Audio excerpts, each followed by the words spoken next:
गीता अध्याय 15 के श्लोक 16-17 में 3 प्रभु बताए हैं। ये 3 प्रभु कौन हैं? किस प्रभु की शरण में जाने के पश्चात जन्म और मरण समाप्त हो सकता है? 3 प्रभुओं में सबसे उत्तम परमात्मा कौन है? कैसा है? उसका क्या नाम है? इन सभी गूढ़ रहस्यों को जानने के लिए अवश्य सुनिए जगत गुरु तत्वदर्शी संत रामपाल जी महाराज के अमृत वचन। परमात्मा क्या बता रहे हैं कि असंग जन्म तो न मृत्या होगी और जीवित क्यों ना मरे रही। जैसे पुण्यात्माओं आप जी ये सोच लेते हैं कई बार के भी सत्संग में जाऊंगा तो कोई काम बिगड़ जाएगा, पीछेतानी हो जाएगी। अब जैसे एक व्यक्ति नाइट सर्विस में गया था रात में और सुबह उसने जल्दी आके और कोई काम करना था, घर पे कोई ऐसा विशेष कार्य था और वो दुर्घटना में मृत्यु को प्राप्त हो गया। अब परमानेंटली गया यहाँ से। जिन आवश्यक कार्यों के लिए वो नाइट सर्विस में सफ़र कर रहा था रात्रि सेवा में और सुबह वापस नहीं आ सके अपने घर पे, अब परमात्मा याद दिलाते हैं कि असंग जन्म तन मृत्या होगे जीवित क्यों ना मरे रे। जब आप यहाँ के लिए चलो तो नो सोच लो हम 3 दिन के लिए मर गए, मृत्यु होगी हमारी। अपन आत्माओं 3 दिन में कोई मान लीजिए हानि भी हो जाती है तो फिर जाकर ठीक कर लोगे। अरे या परमानेंट टिकट कट की जब के कर लेंगे। एक विचार करने की बात है कि किसी दिन ये परमानेंट मौत होगी जब के कर लोगे तुम। वैसे तो भगवान के लिए जो आते हैं उनके हानि नहीं हो सकती, ये गारंटीड बात है। दास की 100 बार आजमाई हुई बातें हैं। अगर इस दास के साथ बीती हुई कथाएं सुनाने लग जाता है 3 दिन का सत्संग और हो जा, जब जाकर हमारा पे विश्वास दृढ़ हुआ था सचमुच कबीर इज गॉड। ना कबीर जी कोई हमारी जाति के ना कोई खानदान में ना थे, कदे पहले देखे ना सुने। इस परमात्मा को गहराई से जाना और परखा और जब डंडोरा पीटना शुरू किया इस दास ने, जो आज आपके समक्ष लाखों की संख्या में पुण्यात्माओं ने लाभ उठा लिया भगवान का। अब क्या बताते हैं? असंग जन्म तन मृत्या होगे जीवित क्यों न मरे रे। अब 12 मध्य महल मठ बोरे बहुर न दे धरे रे। ओए कहते 12वें द्वार में है वो मठ, वो सनातन परम धाम जहां जाने के बाद फिर लौटकर कभी संसार में नहीं आते, वो सुख सागर।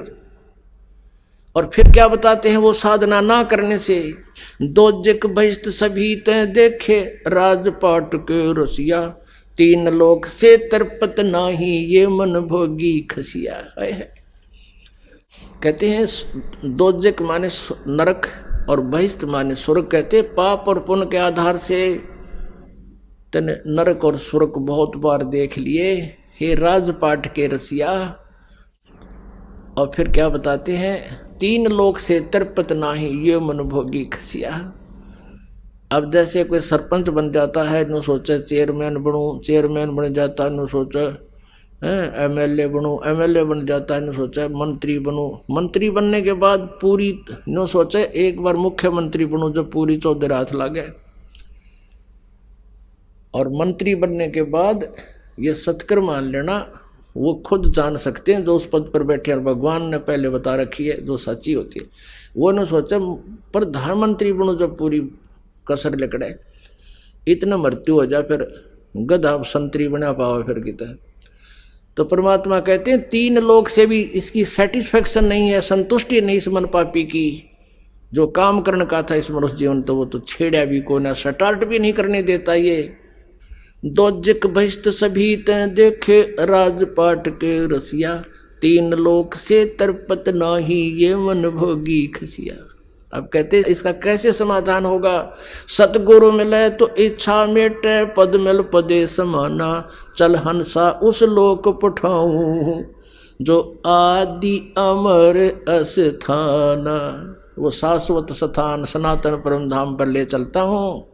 कहते सतगुरु मिले तो इच्छा मिटे, तत्वदर्शी संत मिलेगा तो इस तरह का ज्ञान दे करके तुम्हारा यहाँ से हृदय हटावेगा और यहाँ के इस झूठे सुख से वापस हटोगे और भगवान में दृढ़ हो जाओगे। सतगुरु मिले तो इच्छा मिटे पद मिल पदे समान। पद, पद माने वे ऑफ वर्शिप, पद्धति, भगवान की सच्ची साधना की विधि। और पद मेल पदे समाना, गीता जी अध्याय नंबर 15 के श्लोक नंबर 4 में कहा कि जब तत्वदर्शी संत प्राप्त हो जाए उसके पश्चात परमेश्वर के उस परम पद की खोज करनी चाहिए, जहां जाने के बाद फिर लौटकर कभी संसार में नहीं आते, उनका पूर्ण मोक्ष हो जाता है। तो यहां बताया है कि सतगुरु मिले तो इच्छा मेटे, पद मिल पदे समाना। पद वे ऑफ वर्शिप सही बतावेगा, पद्धति सही देगा और उस पद को प्राप्त कराएगा। चल हंसा उस लोक पठाऊं जो आद अमर अस्थाना। और वहां क्या सुख है, क्या कहते यहाँ की तुम साधना भी कर लेते हो, 4 मुक्तियां प्राप्त करके फिर भी वो खाली हाथ आते हो स्वर्ग से। 4 मुक्ति जहां चंपी करती माया होरी दासी, दास गरीब अभय पद पर से वो मिले राम अविनाशी। बोलो सतगुरुदेव। परम पिता परमात्मा परम पूज्य कबीर परमेश्वर जी, कबीर साहिब जी, हम सभी पुण्यात्माओं के जनक हैं। ये परमात्मा परम अक्षर ब्रह्म कहे जाते हैं, इन्हीं को सत्य पुरुष भी कहते हैं। सत्य पुरुष का अर्थ होता है अविनाशी परमात्मा, पुरुष मीन प्रभु,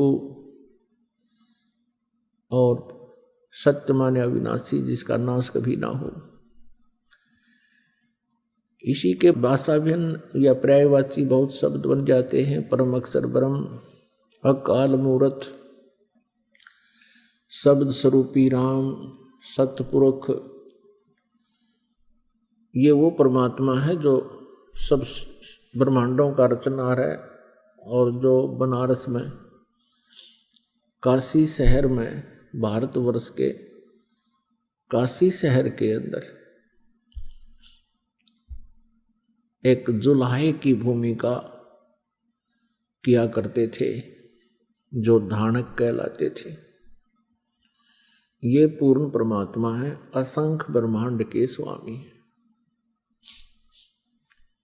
पुण्यात्माओं, परमात्मा की पहचान कैसे की जा सकती है? परमात्मा की पहचान करने के लिए हमने जो आधार बना रखा था वो ये था,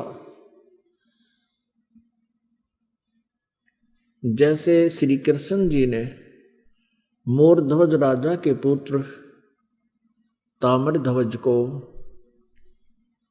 आरे से 2 भाग करवा के जो मृत्यु को प्राप्त हो गया था उसको जीवित कर दिया। जिस कारण से हमने भगवान श्री कृष्ण जी को सुप्रीम पावर मान लिया। इसको कहते हैं चमत्कार परिचय, पर्चा बोलते हैं इसको, पर्चा, परिचय भी शुद्ध हिंदी में परिचय कहते हैं, यानी पहचान प्रभु की। उन परिचयों में जो लक्षणों में से एक ये भी है कि परमात्मा मुर्दे को जीवित कर सकता है, और दूसरा ये भी है परमात्मा जीव की आयु भी बढ़ा देता है। और इसके साथ साथ और भी बहुत से गुण हैं, लक्षण हैं, जिनसे परमात्मा की पहचान की जा सकती है। एक भगवान के गुणों में, लक्षणों में ये भी आता है कि वो निर्धन को धनी बना सकता है, रंग को राजा बना सकता है।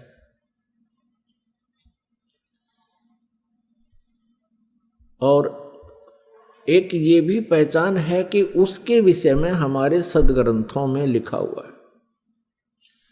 परमात्मा के गुणों की जानकारी हमारे पवित्र सदग्रंथ भी बताते हैं।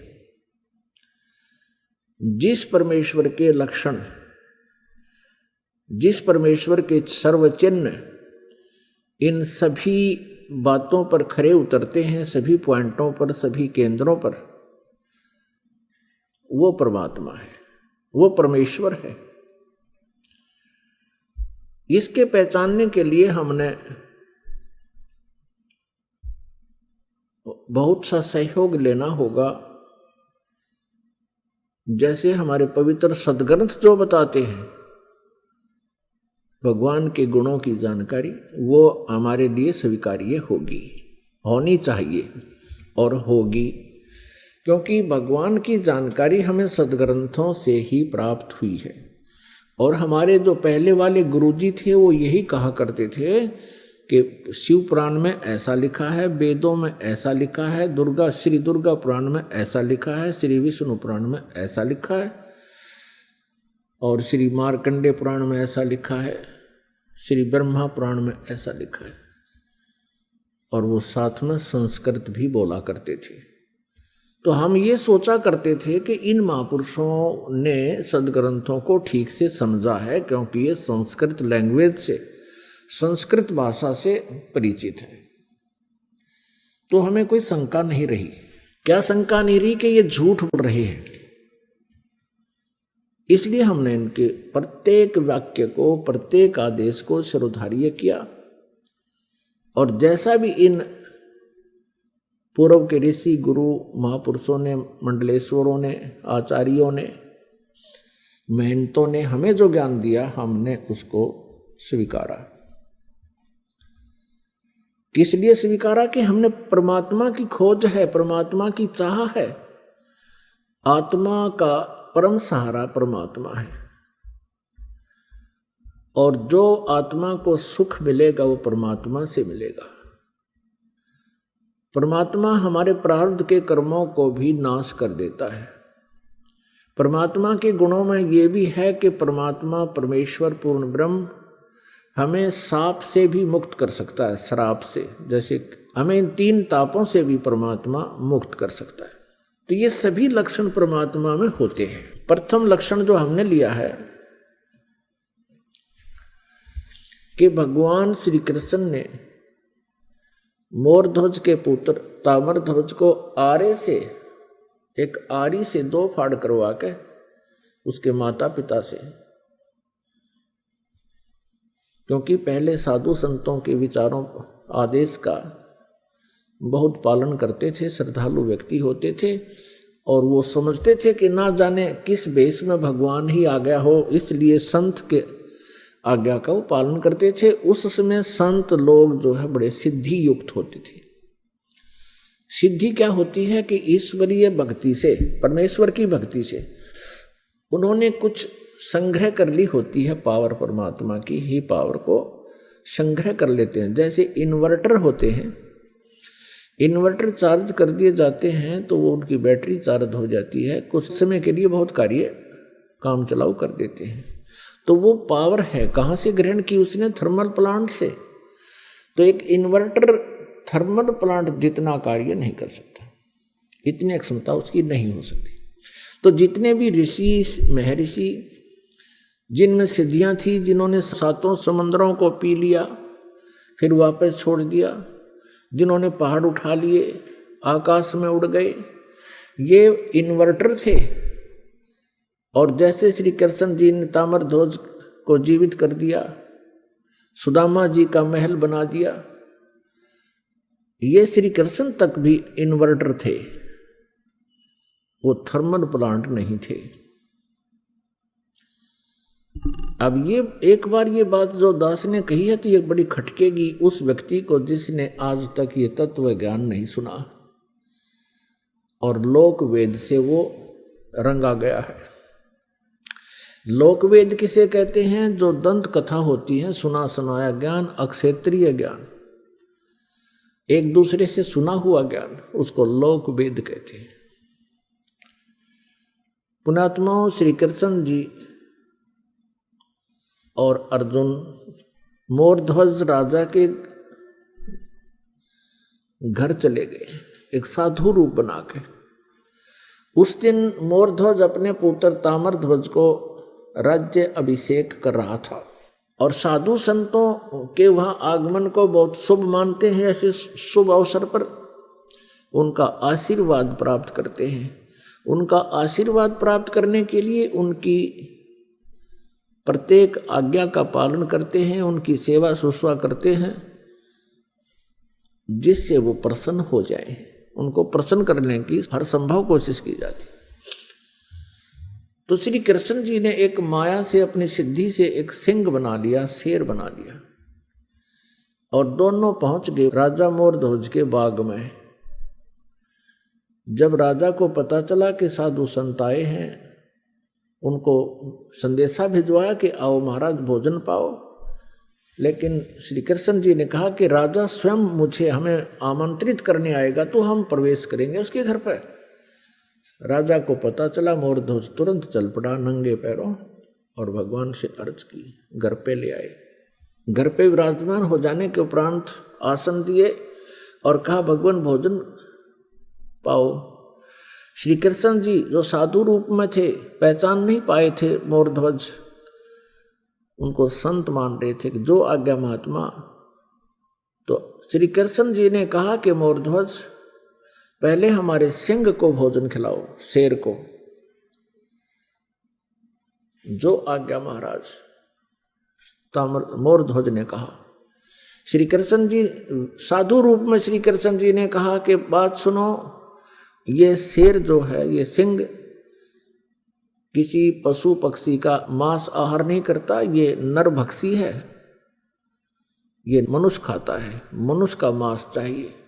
कि जो आज्ञा महाराज, मोरध्वज ने कहा। फिर श्री कृष्ण जी ने कहा कि कहीं कोई पल्लेदार को पकड़ जावे, उसका मांस नहीं खाएगा, ये मांस खाएगा तुम्हारे एक परिवार के सदस्य का। तब मोरध्वज ने कहा जो आज्ञा महाराज, कि जाओ फिर करो तैयार।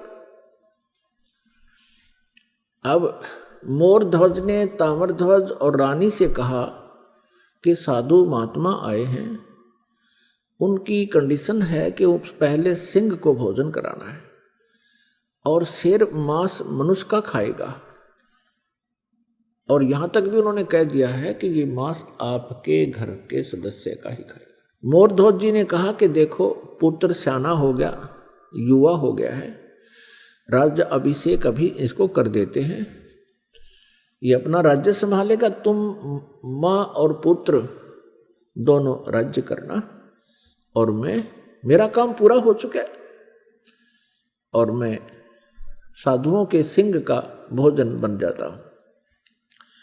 तब रानी ने कहा देखो मैं पतिव्रता स्त्री हूं, और पतिव्रता स्त्री से पहले उसका पति यदि मृत्यु को प्राप्त हो जाता है तो उसका जीवन नरक होता है, मैं नहीं जी सकती। और मेरा काम क्या था? मेरा काम था आपका वंश चलाना, आपका वंश चल गया, अब मेरा क्या काम रह गया? लड़के का ब्याह कर लेना, दोनों पिता पुत्र अपना कार्य कर, राज्य संभालो, बच्चा अयाना है, ये राजकाज को ढंग से नहीं समझ पाएगा, आप इनकी हेल्प करते रहना और मुझे आहार बनने दो सिंह का। तब लड़का कहता है ताम्रध्वज के माता पिता, मैं माता पिता के ऋण से मुक्त नहीं हो पाया हूं, अभी तक तो मेरी आपने सेवा ही सेवा की है, मैं तो आपकी कुछ सेवा कर नहीं सका, इसलिए मैं सिंह का आहार बनूंगा, आप मुझे पितृ ऋण से मुक्त होने दीजिए। अब वहां भगवान श्री कृष्ण से जो साधु रूप में बैठे थे उनसे आकर कहा, उन्होंने सारी कहानी फिर दोबारा दोहराई और कहा भगवान आप ही फैसला कर दो।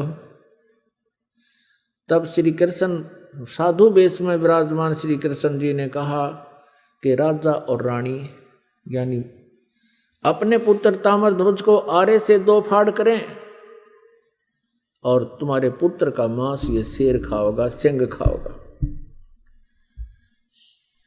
जो आज्ञा, आरा उठा लिया, एक तरफ मां खड़ी होगी, एक तरफ पिता, और लड़का लिया बिठा, और एक बात और कही कि यदि किसी के भी तुम्हारे आंसू आ गए, तीनों में से सिंह भोजन नहीं करेगा। अगदी जैत जो आज्ञा आपकी। तो जब वो चीरने लगे, कहा कि इसको 2 फाड़ कर दो। बायां लेफ्ट जो है पार्ट ऑफ बॉडी, बायां हिस्सा शरीर का शेर नहीं खाएगा, ये अपवित्र है। केवल दायां हिस्सा ही खाएगा। बाएं को फेंक देना, दाएं को उठाकर पकाओ, पकाना है। ये बात सुनकर के उस समय आरा चल रहा था। ताम्रध्वज की आंखों में आंसू आ गए।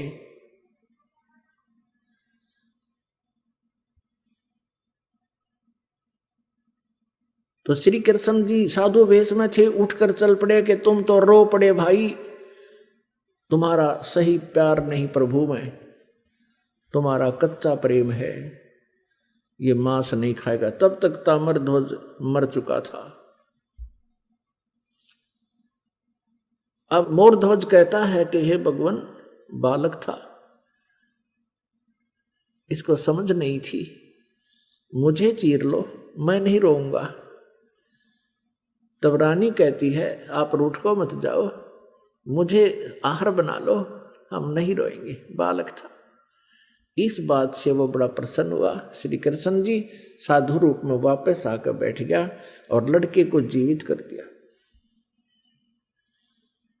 तब लड़का जीवित हो गया। ताम्रध्वज ने कहा कि प्रभु मैं रोया इसलिए था, मैं कोई इसलिए नहीं रोया था कि मेरी जान जा रही है, मैं इसलिए रोया था कि मैं इतना नीच व्यक्ति हूं कि मेरा आधा ही बॉडी, आधा ही शरीर आपके काम आया, मैं तो इसलिए रो रहा था। अब उसको जीवित कर दिया। अपने आत्माओं, इन कथाओं से हमने बहुत कुछ सीखना होता है। अब ये तो कुर्बानियां की मोरध्वज जी ने श्री कृष्ण जी के लिए, एक परम संत पूर्ण परमात्मा मानकर। अब उनका कोई से का कल्याण नहीं हो सकता था, ना श्री कृष्ण का कल्याण हुआ, ना श्री कृष्ण उनका कल्याण कर सकते थे। लड़के को जीवित कर देना, इन प्रभुओं में गॉड पावर होती है, जैसे इन्वर्टर वाली। एक इन्वर्टर की एक क्षमता होती है, वो केवल 2 बल्ब भी जगा सकता है। एक इन्वर्टर की ऐसी क्षमता होती है कि वो कूलर भी चला दे, 2-3 बल्ब भी चला दे, और कोई छोटी मोटी हैंडपंप की मोटर भी चला दे, आधे हॉर्सपावर की। लेकिन फिर भी वो अक्षमता उसकी कंप्लीट नहीं, पूर्ण नहीं होती, पर्याप्त नहीं है। और थर्मल प्लांट से 3 फेज की लाइट चला दे, डूंडा ठा देते 10 हॉर्सपावर की मोटर हो, और पूरे पंडाल ने चमका दे। तो ऐसे अंतर है इन भगवानों में। अब यहां आप जी के लिए इसका एक निष्कर्ष निकाला है परमेश्वर कबीर जी ने। कहते हैं महिमा की जय संत की, तन मन धन सब दे, शर्मांगे टाड़ा नहीं, मोर ध्वज लख ले। कि संत, जब परम संत तुम्हें मिल जावे उस समय, उस संत की इतनी आदर सत्कार और आज्ञा का पालन करना, यदि सिर भी मांगे नाटना नहीं, सिर मांगे टाला नहीं, मोर ध्वज लख ले, मोर ध्वज को देख लो। पुण्यात्माओं, अब अकाल गिर गया साधु संतों का इस कलयुग के इस पीरियड में। ये नकली, पाखंडी और डोंगी, इनका सत्कार हो गया है, और इन्हीं का बोलबाला हो रहा है। इन्होंने बैठा दिया भक्ति का, और भाव खत्म कर दिया भक्तों का। अब पुण्यात्माओं, इस लक्षण से हमने श्री कृष्ण जी को परमेश्वर मान रखा था कि उन्होंने मोर ध्वज के पुत्र ताम्रध्वज को आरे से 2 फाड़ करवा के जीवित कर दिया। यही श्री कृष्ण जी अपने सगे भांजे अभिमन्यु को जीवित नहीं कर सके, जो महाभारत के युद्ध में चक्रव्यूह के अंदर मृत्यु को प्राप्त हो गया था। सुभद्रा रो रही थी, जो श्री कृष्ण जी की बहन थी, अर्जुन के ब्याही थी। सुभद्रा पुत्र था अभिमन्यु। 5 पांडव रो रहे थे, सुभद्रा रो रही थी, श्री कृष्ण रो रहा था, और पांडवों का कुल नाश हो रहा था। श्री कृष्ण जीवित नहीं कर सके। वहां तो पंगा पा दिया जाके, खुद चरवा के जीवित कर दिया लड़का मोरध्वज का पुत्र, और वहां सुभद्रा पुत्र को श्री कृष्ण जीवित नहीं कर सके। तो परमेश्वर कबीर जी ने ये बताई है भिन्नता कि श्री कृष्ण जी उर्फ विष्णु जी, श्री कृष्ण जी विष्णु जी समझो, विष्णु जी के अवतार, उन्हीं की आत्मा यहाँ देवकी के गर्भ से उत्पन्न हुई थी। और ये केवल 4 भुजा के और 16 कला के भगवान हैं। इनके जो पिताजी हैं वो ब्रह्म है, शरपुरुष भी इसे कहते हैं। वो 1000 भुजा का भगवान है और उसकी 1000 ही कलाएं हैं। तो इस प्रकार इनकी हॉर्स पावर समझो, ये हॉर्स पावर है, ये 16 हॉर्स पावर के हैं। इनका पिता 1000 हॉर्स पावर का है और अक्षर पुरुष है वो 10,000 हॉर्स पावर का है। और ये परम अक्षर पुरुष सत्य पुरुष, ये इसकी हॉर्स पावरों की कोई गिनती कोई ना, असंख्य अनलिमिटेड। तो जो कार्य पूर्ण परमात्मा कर सकता है ये अपूर्ण भगवान नहीं कर सकते। जो कंप्लीट गॉड जो काम कर सकता है इनकम्प्लीट गॉड नहीं कर सकते। और यही पूरे सदग्रंथों में यही संदेश दिया है। श्रीमद् भगवत गीता जी में यही कहा है कि अर्जुन तू सर्वभाव से उस परमेश्वर की शरण में जा। गीता जी अध्याय नंबर 18 के श्लोक नंबर 62 में और 66 में, दोनों में ये प्रमाण है। लेकिन 66 वाले को तो इन्होंने घुमा रखा है, वर्तमाने आना कर रखा है, जबकि वर्तमाने जाना होता है। और उसी की कृपा से ही तू परम शांति को और सनातन परम धाम को प्राप्त होगा। अब यहां प्रसंग है कि वो मोरध्वज के पुत्र को तो जीवित कर दिया, अब सुभद्रा पुत्र को श्री कृष्ण जीवित क्यों नहीं कर सके? क्योंकि अभिमन्यु की आयु सीमा प्रारब्ध इतना ही था। अब अभिमन्यु का प्रारब्ध इतना ही था, उसकी आयु शेष नहीं थी। तो ये भगवान आयु नहीं बढ़ा सकते। हाँ, इस टूटे फूटे शरीर को ये जोड़ तोड़ कर सकते हैं और इस आत्मा को पुनः स्थापित इसमें कर सकते हैं। जैसे ऐसे ऐसे बहुत से महापुरुषों ने, संतों ने भी किया है। जैसे महर्षि वाल्मीकि जी थे,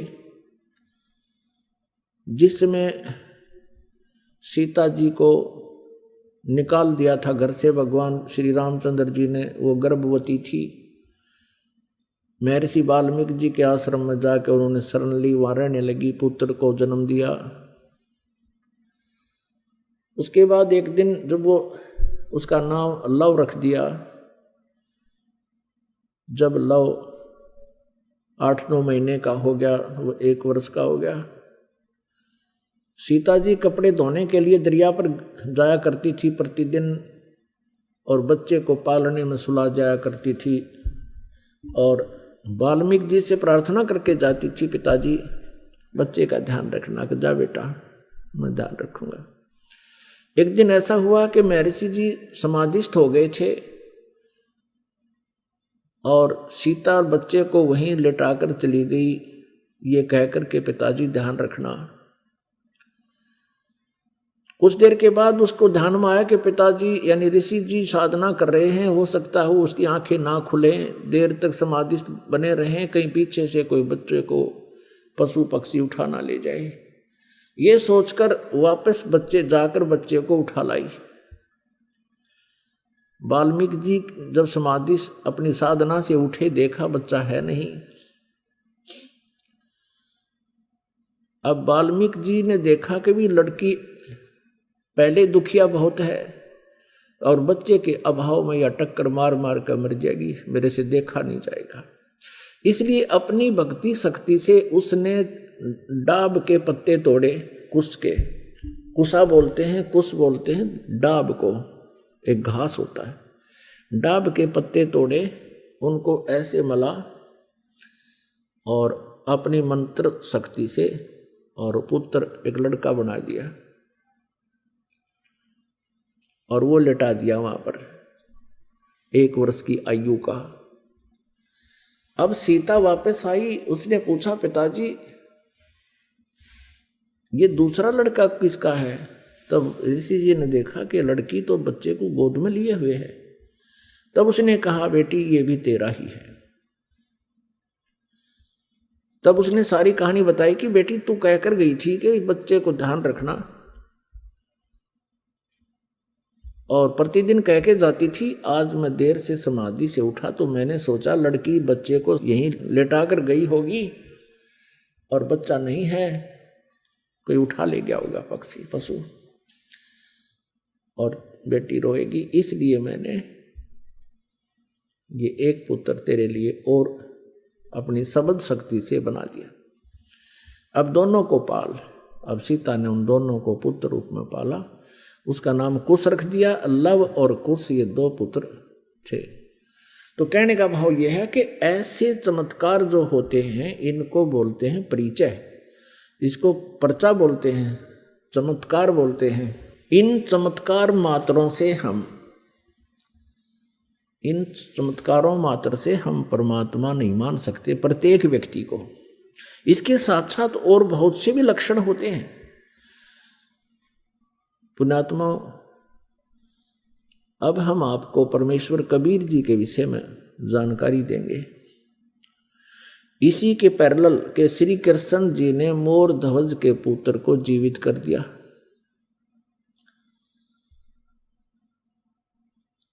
ताम्रध्वज को, लेकिन अभिमन्यु को जीवित नहीं कर सके। एक सम्मन नाम का मनियार था। मनियार कहते हैं जो चूड़ी बेचा करते गांव गांव में। कांच की चूड़ियां होती थी, गांव गांव में नगर नगर में जाके वो बहनों को, माताओं को चूड़ियां पहनाया करते थे। एक दिन उन्होंने सत्संग सुन लिया परमेश्वर कबीर देव जी का। भगवान का उपदेश ले लिया, कबीर परमेश्वर जी से उपदेश ले लिया था। सम्मन जी के घर में 3 सदस्य थे कुल। स्वयं सम्मन, पुत्र सेऊ, जिसको शिव कहते हैं वैसे सेऊ कहने लगे थे, और उनकी पत्नी का नाम नेक्की था। नेक्की उपदेश लेकर के, ज्ञान से परिचित होकर के बड़ी श्रद्धा से भगवान की भक्ति किया करते थे। नेक्की और सम्मन दोनों चूड़ियां पहनाने का कार्य किया करते थे, और परमात्मा कबीर परमेश्वर जी ने बहुत सी ऐसी लीलाएं चमत्कार कर रखे थे।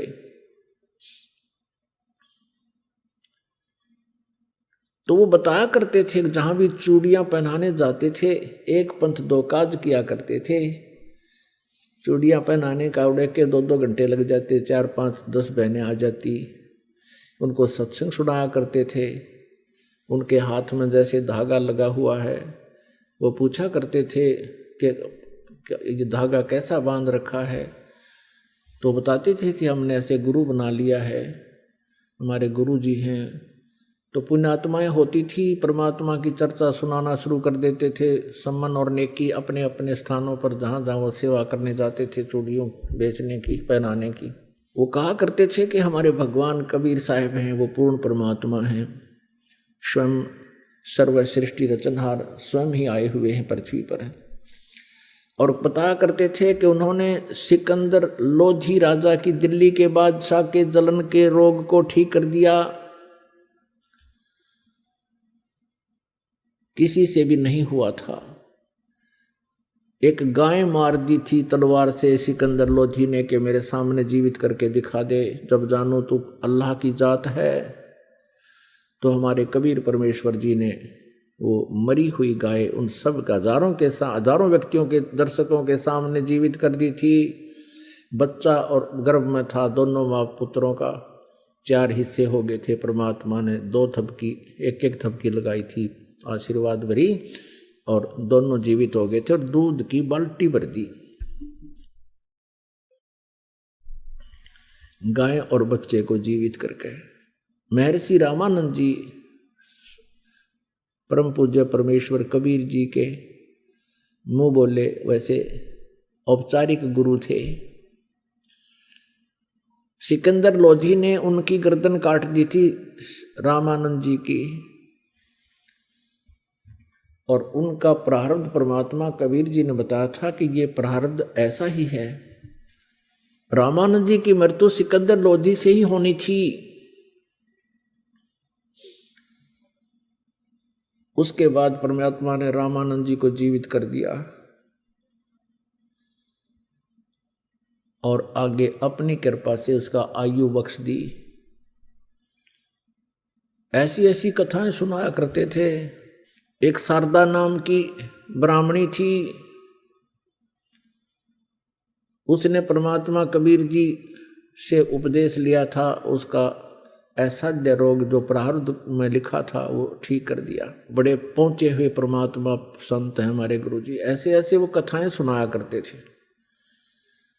अब नगर के लोग, अब क्या होता था कि वो बहनें वो विचार सुन के जाती थी, वो अपने पतियों के सामने बताती थी कि ऐसे ऐसे एक मनियार आया था, एक मनियारी आई थी और ऐसे ऐसे बता रही थी। तो उनके पति कहते थे ये सब झूठ बोलते हैं, ये संत पाखंडी होते हैं, भोली आत्माओं को अपने चुंगल में फंसा रखा है। यदि इनके गुरु ऐसे पहुंचे हुए हैं तो इनको धनी क्यों ना बना देते। ये इनके पास ना ढंग से कोई मकान है, ना इनके पास ढंग से कपड़े हैं, हैंड टू माउथ ये जी रहे हैं, इनको क्यों नहीं धनी बना देते। अब बहनें जो वहां ज्ञान सुनकर जाती थी अपने पिता की, अपने पति के इस तर्क से, फिर वो ये भी कहने लग जाती थी।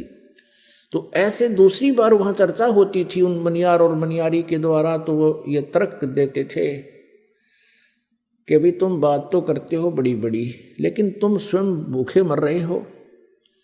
कभी तो आटा उधारा ले जाते हो, कभी कुछ उधारा ले जाते हो। तुम्हें क्यों नहीं सेठ बना देता तुम्हारा गुरु।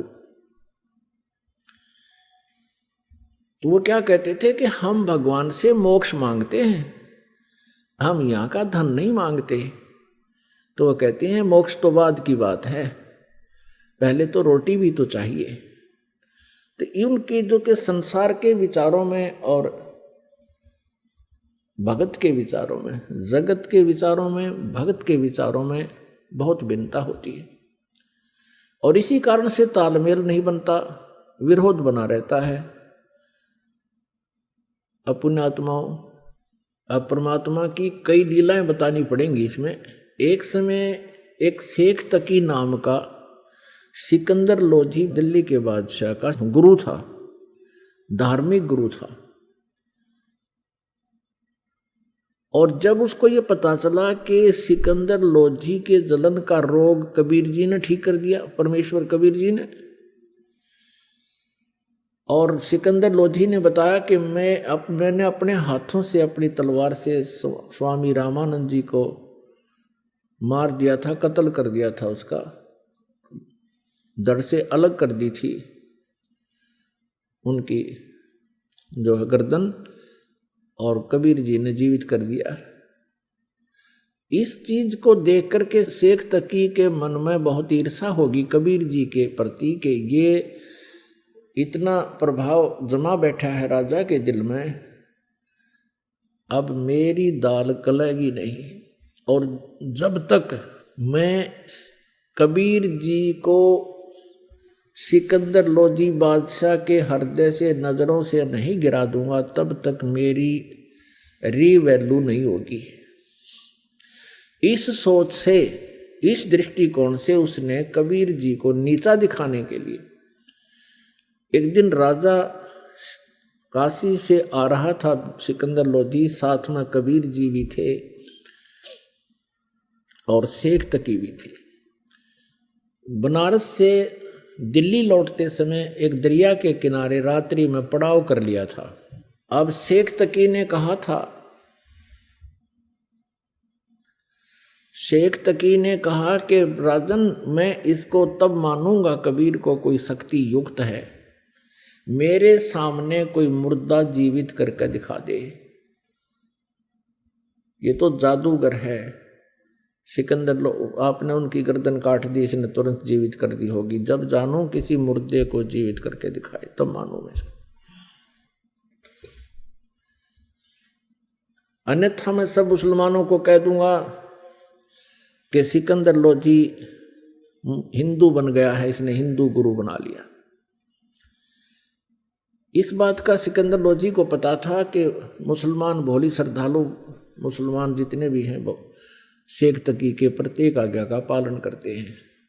इसने एक बार ये आग लगा दी तो तेरा राज्य नहीं रहेगा। चिंतित हुआ सिकंदर लोधी। तब परमेश्वर कबीर जी ने कारण पूछा तो कारण बताया कि ये शेख तकी ऐसे ऐसे कह रहा है भगवान,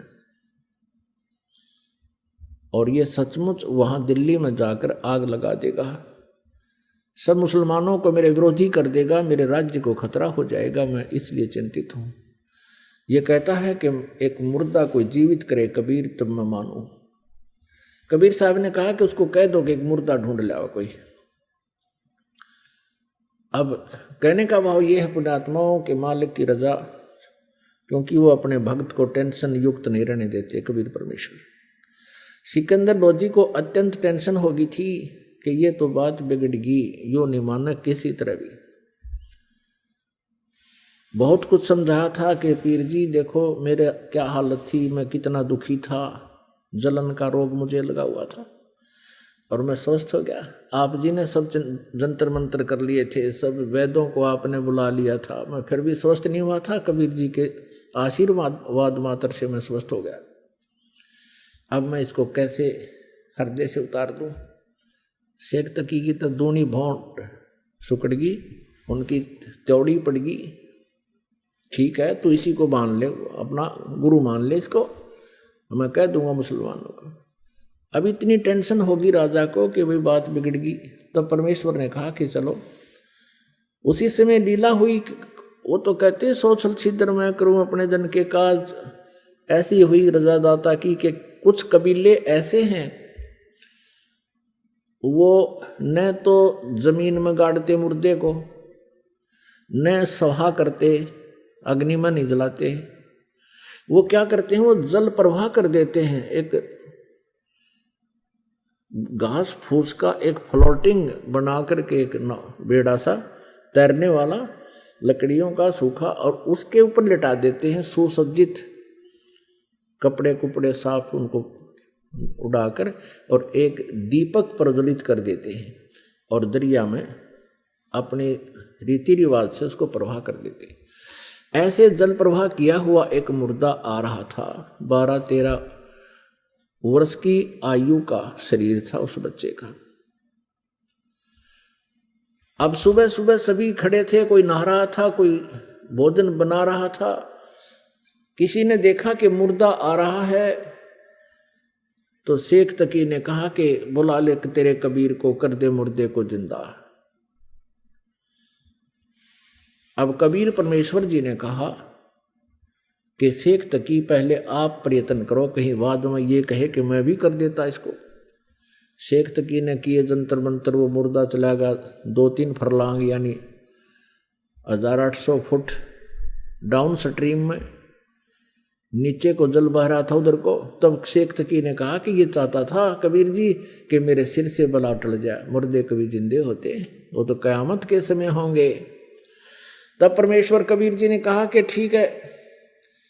ऐसे इशारा किया था मालिक ने उस मुर्दे को जो जा रहा था नु बह करके, उसको ऐसे कर दिया, वो वापस चल पड़ा जैसे इंजन वाली नौका वापस चल पड़ती है दरिया के फलों के विपरीत, बहाव के विपरीत। ऐसे अप स्ट्रीम को और आ गया और वहां आकर के रुक गया जहां कबीर परमेश्वर विराजमान थे, खड़े थे, आए है उपस्थित थे। मुर्दा से ऊपर रुका हुआ है जैसे नौका हो, और नीचे से दरिया की तरंगे बह रही है, लहरें। तब परमेश्वर ने कहा कि हे जीवात्मा, कबीर परमेश्वर जी ने कहा कि हे जीवात्मा जहां भी है कबीर हुक्म से इसमें प्रवेश कर मुर्दे में वापस आ जा तू। एकदम वहीं से वो आत्मा वापस प्रवेश हुई और वो लड़का जीवित होकर के बाहर आके परमेश्वर कबीर जी के चरणों में दंडवत प्रणाम किया। बोलो बंदी छोड़ कबीर साहेब की जय हो।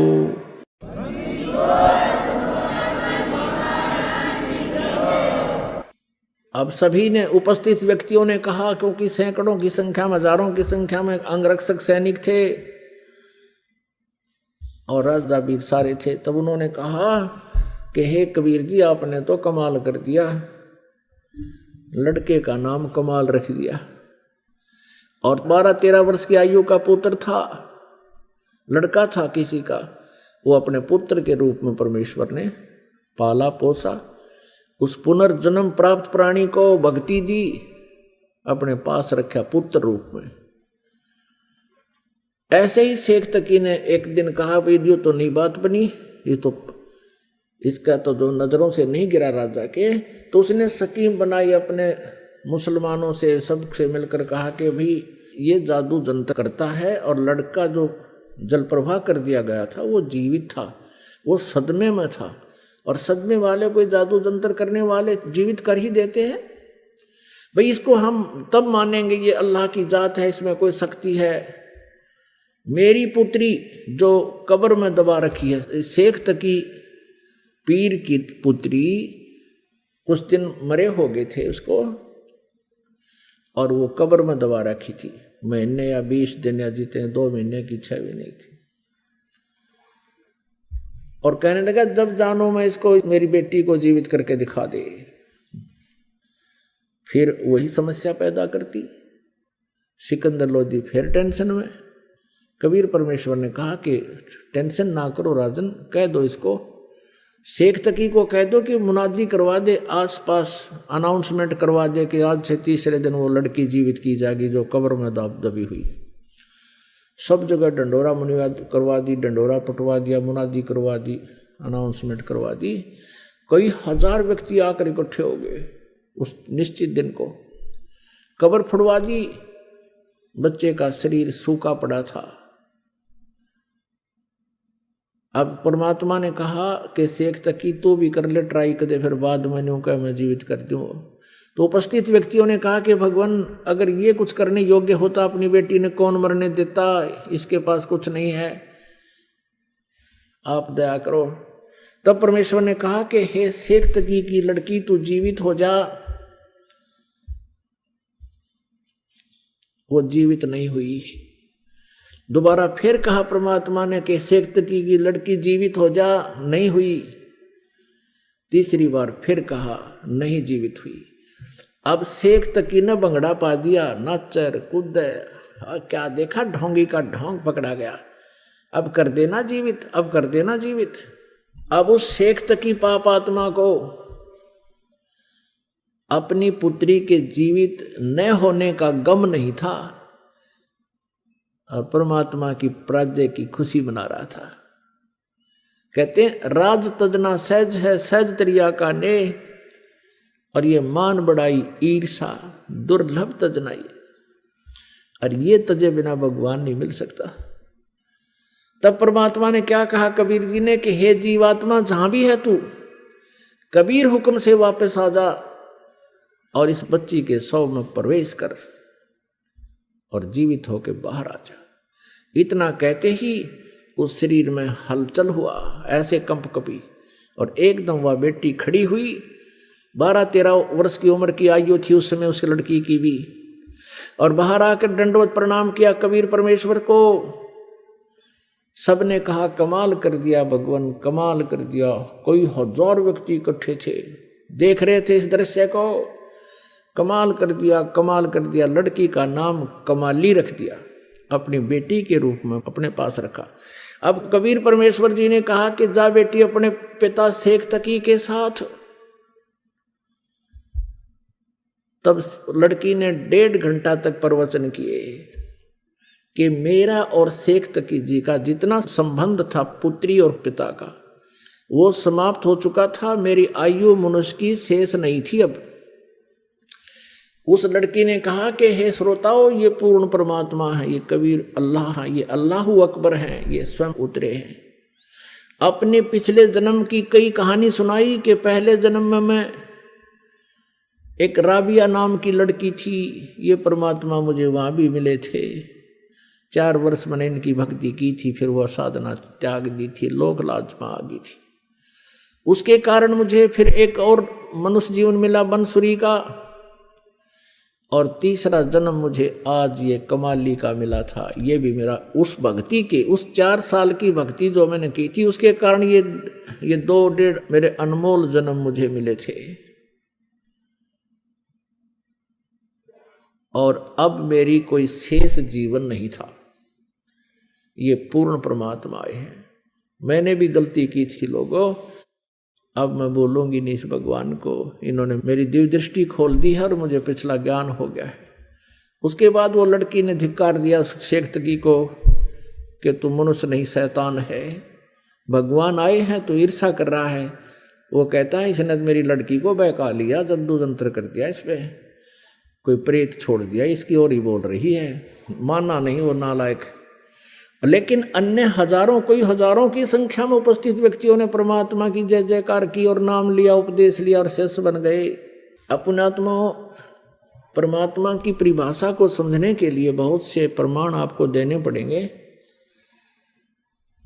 और तभी हम भगवान को पहचान सकेंगे। जब तक हम भगवान को नहीं पहचानेंगे, परमेश्वर को, हम अपना कल्याण नहीं करवा पाएंगे, क्योंकि हमें कोई ना कोई भ्रमित कर ही देता है। काल का दूत कोई ना कोई ऐसी स्टोरी सुना देगा जिससे आपको विचलित कर देगा। लेकिन इन प्रमाणों से आप विचलित नहीं हो सकते। आइए अब हम उन श्रद्धालुओं के अनुभव जानते हैं जो जगत गुरु तत्वदर्शी संत रामपाल जी महाराज जी से दीक्षा प्राप्त कर चुके हैं तथा उनके द्वारा बताए गए भक्ति मार्ग पर चल रहे हैं। नमस्कार जी। नमस्ते सर जी। सर क्या नाम है आपका? सर जी मेरा नाम सुरेश कुमार साहू है। सर आप कहाँ के रहने वाले हैं? सर मैं ग्राम गोढ़ा, तहसील मेहरोनी, जिला ललितपुर, उत्तर प्रदेश का रहने वाला हूँ। सर संत रामपाल जी महाराज से आपने नाम दीक्षा कब ली? सर जी संत रामपाल जी महाराज से मैंने नाम दीक्षा मई 2014 में ली। संत रामपाल जी महाराज से नाम दीक्षा लेने से पहले क्या आप कोई भक्ति साधना भी करते थे? हाँ जी, संत रामपाल जी महाराज से नाम दीक्षा लेने से पहले मेरे जो समाज में चली आ रही पारंपरिक पूजा करता था। जैसे शिव जी की भक्ति करता था और हनुमान जी की भक्ति करता था, हनुमान चालीसा करता था, सुंदरकांड अपने घर में करवाता था, अखंड रामायण का पाठ करवाता था और मैंने एक गुरु भी बना रखा था। संत आसाराम जी महाराज से मैंने नाम दीक्षा ली थी, उसके दिए हुए मंत्र का मैं जाप करता था। सर आपने बताया कि संत आसाराम जी को आपने गुरु बना रखा था, तो हमारे दर्शकों को बताइए कि संत आसाराम जी से आपने नाम दीक्षा कब ली, और अगर आप बताना चाहें तो ये भी बताइए कि उन्होंने आपको क्या नाम दीक्षा दी थी।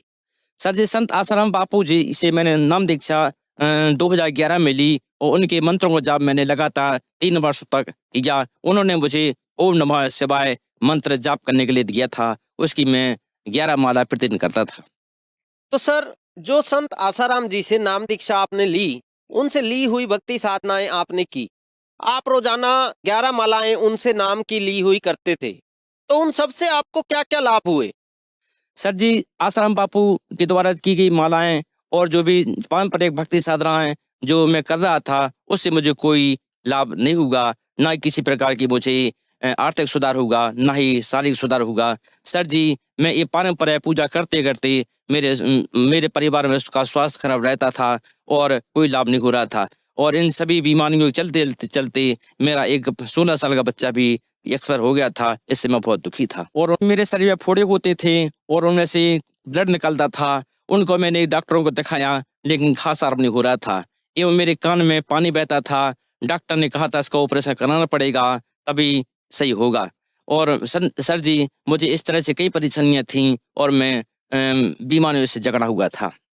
सर आपने बताया कि आपने जब संत आसाराम जी से नाम दीक्षा ली और उनकी भक्ति साधनाएं की, साथ ही साथ आप पारंपरिक भक्ति साधनाएं भी कर रहे थे, लेकिन उनको करते करते आपको कोई भी लाभ नहीं हो रहा था, बल्कि आपके परिवार में बीमारियां घुसी हुई थी। तो इन सब साधनाओं के बीच में आपको संत रामपाल जी की जानकारी कैसे हुई? सर जी मेरे गांव में संत रामपाल जी महाराज के 2 शिष्य पहले से थे और उन्होंने मुझे ज्ञान गंगा पुस्तक पढ़ने को दी। मैंने वह ज्ञान गंगा पुस्तक पढ़ी, उससे मुझे भक्ति मार्ग का पता चला। तब उन्होंने भक्तों ने बताया कि संत रामपाल जी जो है 15 दिन में, हर 15 दिन में 3 दिन का सत्संग करते थे, आप मेरे साथ सत्संग में बरवाला चलना। तो मैं सर जी मैं उनके साथ बरवाला सत्संग सुनने के लिए बरवाला गाँव में बरवाला गया और वहाँ पर मैंने संत रामपाल जी का जब आश्रम देखा तो मैं दंग रह गया वहाँ पर सारी सुविधा निःशुल्क थी, ना किसी प्रकार का कोई परेशानी थी। वहाँ पर रजाई, गद्दा और बाकी भंडारा सब बिल्कुल निःशुल्क था। किसी प्रकार की किसी प्रकार कोई दिक्कत नहीं थी। ऐसे लगता था मान लो ये मिनी सतलुज कहीं उतर के आ गया है। इसलिए संत रामपाल जी का मैंने लगातार 3 दिन सत्संग सुना और सत्संग से मुझे ज्ञान हो गया, तो मैंने उसी दिन संत रामपाल जी महाराज से नाम दीक्षा ले ली। तो सर, संत रामपाल जी से जब आपने नाम दीक्षा ली, उसके बाद क्या आपको कोई लाभ भी प्राप्त हुए? सर जी, संत रामपाल जी महाराज से नाम दीक्षा लेने के बाद मुझे अद्भुत लाभ प्राप्त हो गए। सबसे पहले तो मुझे मुक्ति मोक्ष का मार्ग का पता चला कि मोक्ष क्या होता है। इसके बाद मेरे अंदर जो शरीर में फोड़े होते थे, उनसे ब्लड निकलता था, वो बीमारी ठीक हुई। संत राम जी महाराज ने बहुत मौज कर रखी है। मेरे बहुत अच्छे 2 मकान हैं, 2 प्लाट हैं और कोई कमी नहीं है। संत रामपाल जी महाराज की कृपा से मेरी आर्थिक स्थिति बहुत मजबूत है। संत रामपाल जी महाराज की शरण में आने से मुझे जो 8 साल पुराना कान की बीमारी थी, मैंने झांसी मेडिकल कॉलेज दिखाया और वे लेथपुर ENT सर्जन दिखाया। उन्होंने कान का ऑपरेशन बताया था, लेकिन संत रामपाल जी शरण के आने के बाद मेरे शस्त्र मंत्रों को जाप किया और मेरा कान का जो पानी का बहना था वो बंद हो गया। तथा मैं एक बार सरकारी काम से अपने मोटरसाइकिल से क्षेत्र में भ्रमण करने के जा रहा था। रास्ते में भगत जी एक जो हमारे भैंस होता ना, उसका बच्चा रास्ते में आ गया और मेरी मोटरसाइकिल गिरते गिरते संत रामपाल जी ने मुझे बचाया। नंतर वो मेरा एक्सीडेंट इतना बड़ा होना था कि वहाँ पर मेरी मृत्यु निश्चित थी। वो मैं बाल बाल बचा और मैं संत रामपाल जी का गुणगान हमेशा गाता रहूंगा कि उनकी वजह से मैं आज जीवन दान मिला है। सर, आपने बताया कि आपको शारीरिक लाभ हुए, साथ ही साथ आर्थिक लाभ भी प्राप्त हुए और आपको संत रामपाल जी ने जीवन दान भी दिया। तो जो लाखों दर्शक आज आपको देख रहे हैं, आप उनको क्या मैसेज देना चाहेंगे? सर जी, मैं संदेश तो क्या दे सकता हूँ। मैं तो सभी समाज के लोगों से निवेदन करना चाहता हूँ कि संत रामपाल जी महाराज द्वारा जो भक्ति साधना बताई जा रही है वो हमारे शास्त्रों के अनुकूल है। हमारे पवित्र चारों वेदों, हमारे भगवत गीता में प्रमाणित है। जैसे गीता अध्याय 15 की श्लोक 16 और 17 में, तथा गीता अध्याय 18 की श्लोक नंबर 62 और 66 में, तथा गीता अध्याय 8 की श्लोक 9 में प्रमाण है कि कबीर साहब पूर्ण परमेश्वर है। इसी प्रकार हमारे वेदों में ऋग्वेद मंडल 96 मंत्र 17, 18 और 20 में प्रमाण है कि कबीर साहब ही पूर्ण परमात्मा हैं। इसलिए हमेशा हमें शास्त्र के अनुसार भक्ति करनी चाहिए, क्योंकि गीता के अध्याय नंबर 16 के श्लोक 23 में प्रमाण है कि जो व्यक्ति शास्त्र भी त्याग करके मनोवांछन करता है, उसको ना तो कहीं मोक्ष होता है, ना मुक्ति होती है, ना सुख होता है। इसलिए हमें शास्त्र में बढ़त विधि से भक्ति करना चाहिए, तभी हमारा मोक्ष संभव है और सारे सुख भी मिल सकते हैं। इसलिए मैं सभी समाज को निवेदन करता हूँ कि जल्द से जल्द संत रामपाल जी महाराज की शरण में आएं और अपना नामदान लेकर के अपना मोक्ष करवाएं। संत रामपाल जी महाराज से नाम दीक्षा कैसे ले सकते हैं?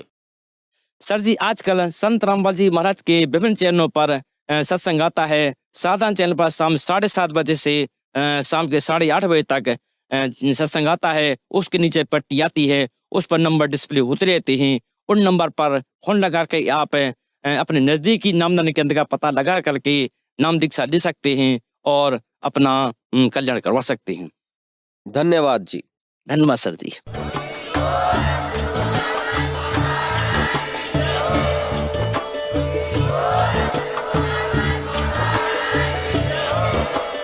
आप सुन रहे थे जगत गुरु तत्वदर्शी संत रामपाल जी महाराज जी के मंगल प्रवचन। अधिक जानकारी के लिए विजिट कीजिए हमारी वेबसाइट www.jagatgururampalji.org। संत रामपाल जी महाराज जी के शुभ आशीर्वाद से पूरे विश्व भर में 500 से भी ज्यादा नाम दीक्षा केंद्र हैं, जिन पर संत रामपाल जी महाराज जी द्वारा ऑनलाइन निशुल्क नाम दीक्षा दी जा रही है। अपने नजदीकी नाम दीक्षा केंद्र का पता करने के लिए संपर्क करें 8222